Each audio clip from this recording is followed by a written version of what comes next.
The next morning, Richard called a meeting in the grand dining hall. Every servant, every staff member, even his closest business associates were summoned. Daniel, still embarrassed from the night before, stood quietly at the back, unsure of why his father had called such an audience. Richard entered the room in his usual commanding presence, but his eyes carried a storm.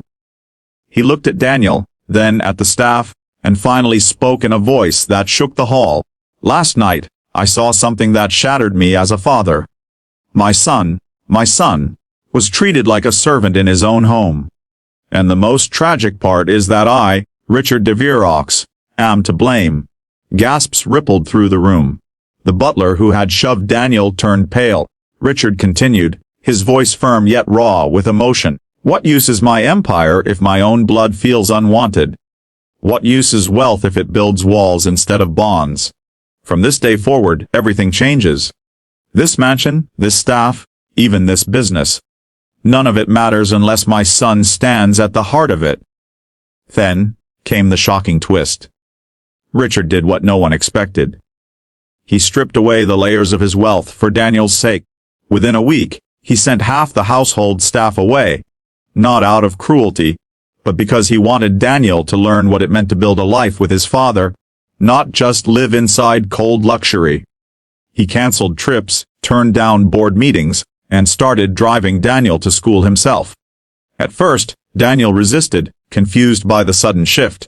He had grown used to being invisible, and trust did not come easily. But slowly, father and son began to rebuild what had been lost. Richard cooked breakfast for Daniel, burning the eggs the first few times to Daniel's laughter. They took long walks in the city at night. No bodyguards, no limousines. Just a father and son discovering each other. The butler who had humiliated Daniel was dismissed, but not without a lesson.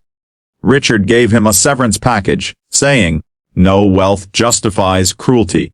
Remember this, wherever you go." Months passed, and the mansion no longer felt cold.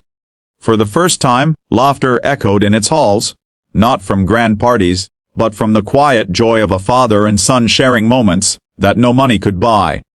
And then, in a symbolic act, Richard shocked the entire city. At a press conference, he announced he was donating a massive portion of his fortune to build schools for children of servants and workers. The very people who had once been invisible to him. When reporters asked why, he simply said, "Because last winter, I almost lost my son, and in that moment, I realized love is the only wealth that matters."